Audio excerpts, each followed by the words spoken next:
Okay, we're ready to go here. We got our dimensions that we're shooting for, inside and outside. And let's turn on some power. We're good. Check our speed here. We got our carriage locked. We checked our travel to make sure we're not going to crash.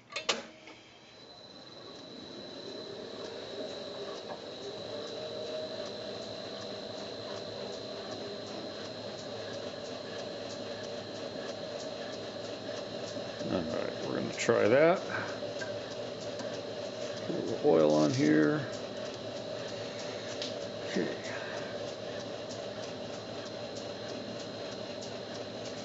And we're going to back off till we touch off here.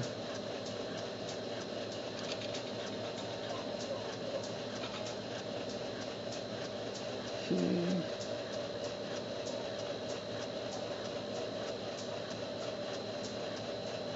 Start with about 20 thousandths.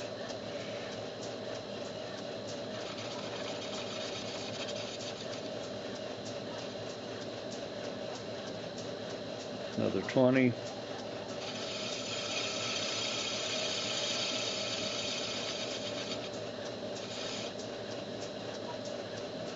Another 20.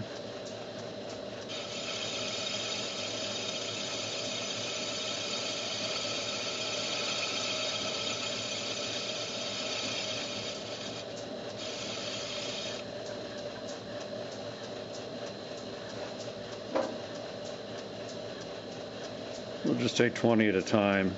Seems to be liking that. Nice and smooth.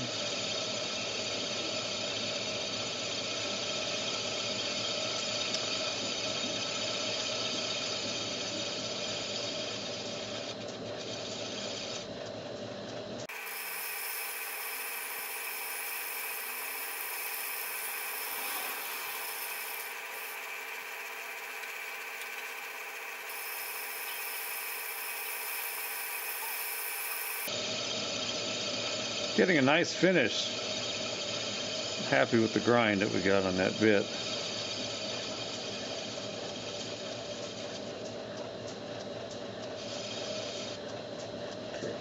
I'm just going to take a measurement just to see where we are. Get some of these chips out of here.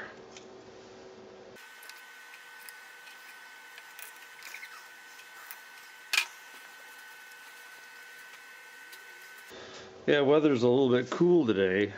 Really don't like running the machine with long sleeves on, but staying well out of the way.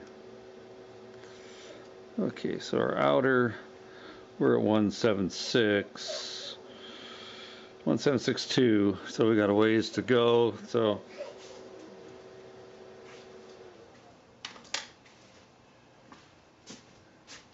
just looked like we had a lot of taper there, but it's just visually misleading. All right, let's keep going.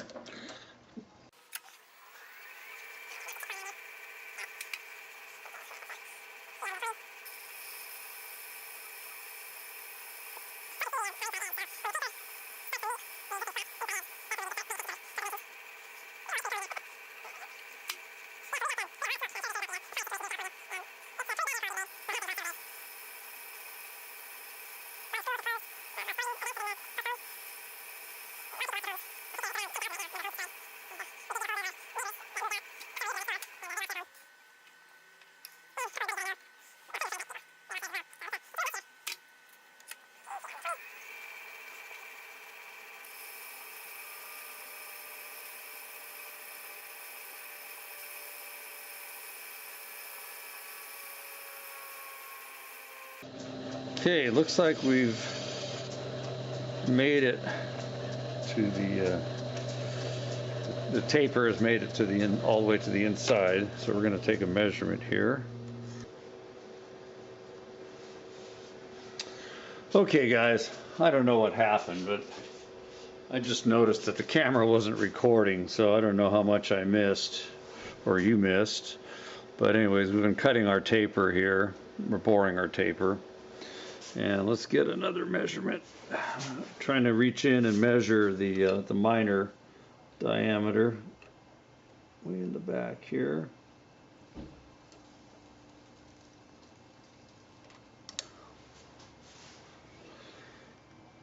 .1535.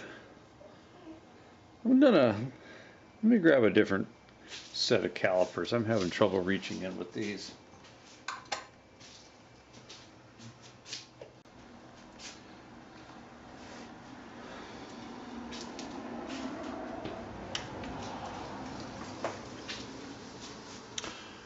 Okay, so look for a pair of old school spring calipers, inside spring calipers.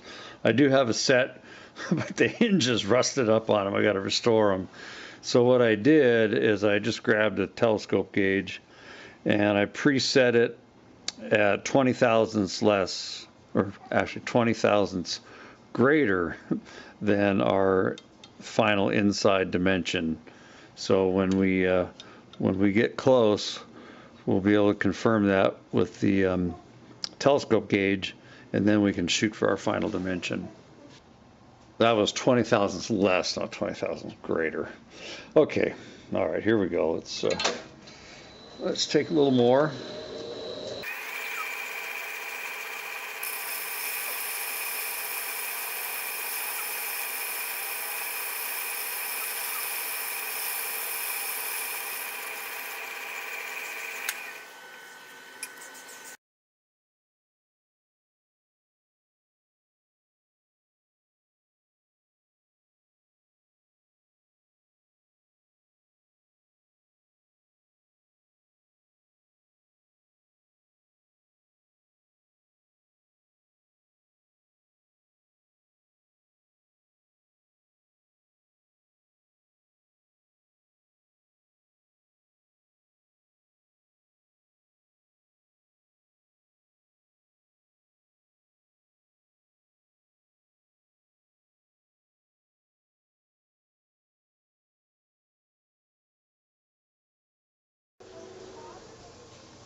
Okay, sorry, camera cut off again.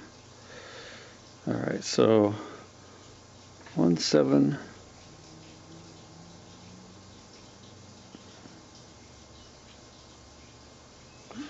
1702, and we're shooting for 1717. So let's take 6 and call it good.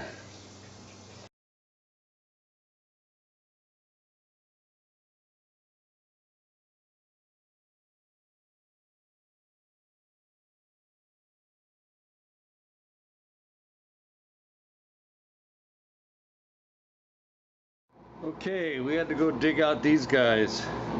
So, just so you can see here, these have rounded jaws on them, so they're made to read a inside of a bore. Okay, so, and I've already taken a reading. We'll just show you what it looks like here. Okay, so we've got a nice, just a little bit of drag. We're right there.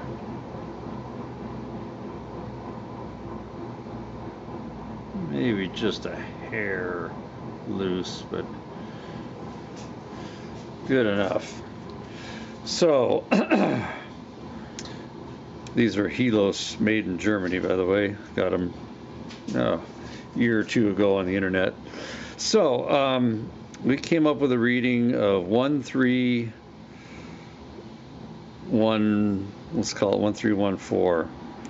And then we've got to add our 400 thousandths. So we're at what, 1714, and we're shooting for 1717.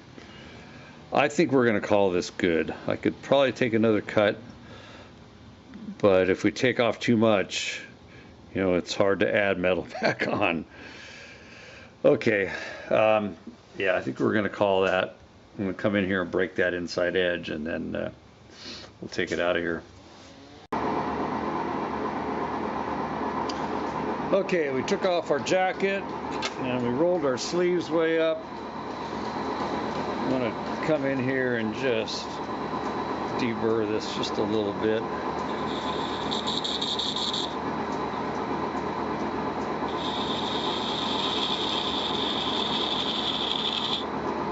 That's probably good. And let me go grab some paper and we'll hit it with some paper.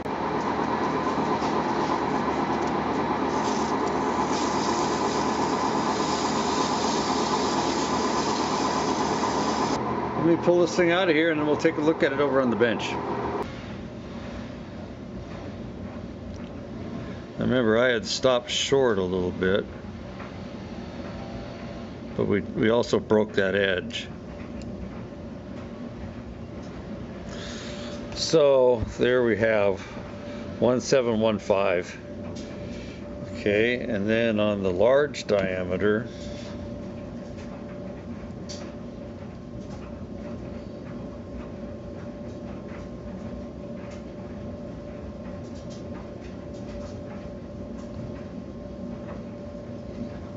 even with it off of here, it's hard to get a. So we got 2060, and we were shooting for 2.044, so we're oversized there. But let me tell you guys, trying to get a measurement on these tapered surfaces is not easy. Plus, there's see if I can get this in here. There's a relief groove, both top and bottom, so that the edges of the rollers have some clearance. So that makes it tough to measure as well. Okay, so far so good. A little worried about how far we're sticking up here with, for rigidity, but she seems to be cutting pretty good so far. All right, I'll bring you guys back when we get a little farther along. I don't know if you guys can see or not, but we're not splitting our layout line precisely. We're just slightly off to the left side. But it seems to be holding that, so I'm not going to change anything. Worst case, we may have to put the side that's slightly wider in the mill and just skim off a little bit. But we're just going to keep going here. So far, so good. I'm going to have to catch the other half here when we get to the end of the cut, so I'm not going to film that part. Okay, hopefully I'll meet you guys over at the bench here in a minute or two. I'm really stoked at how nice this cut came out. And all I did was I just took a mill file and just lightly broke the edges, took the burrs off, which there was very few. So here's the moment of truth there. So the fit looks pretty good. Let's see if we can get in here.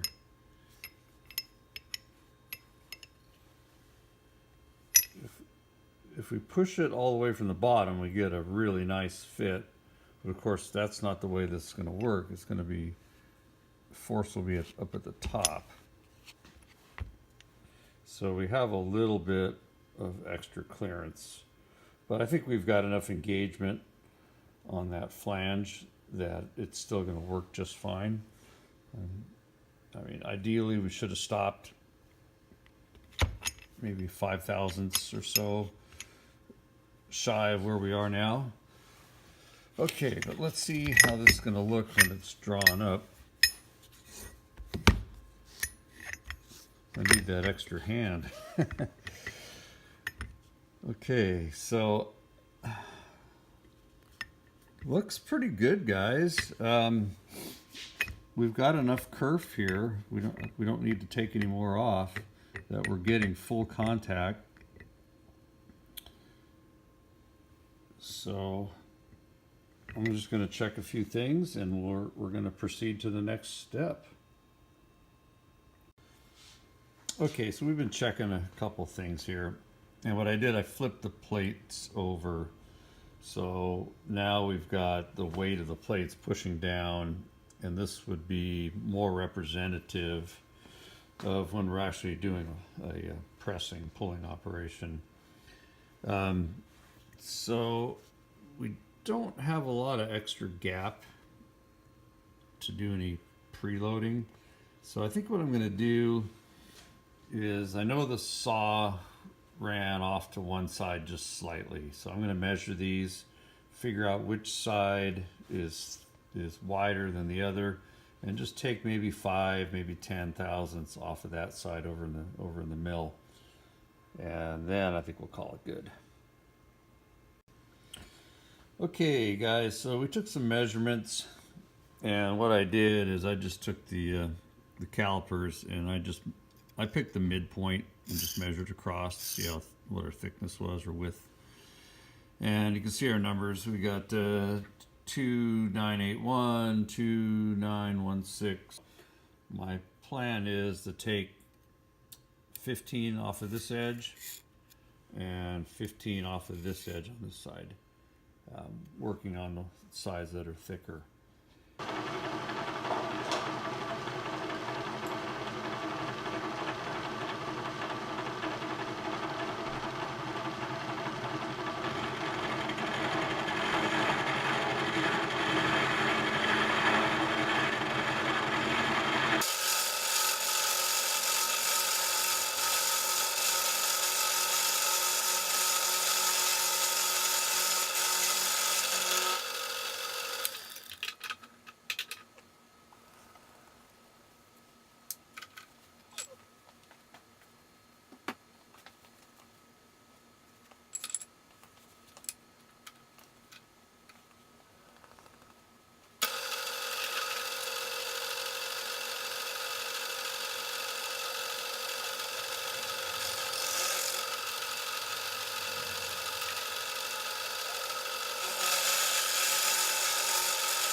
Cheater block to keep the load on the vise even. Now, this is probably totally unnecessary, but it doesn't matter that these are matched in height, or even square to that matter, but what the heck. Let's just clean them up a bit.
Okay, we like that better.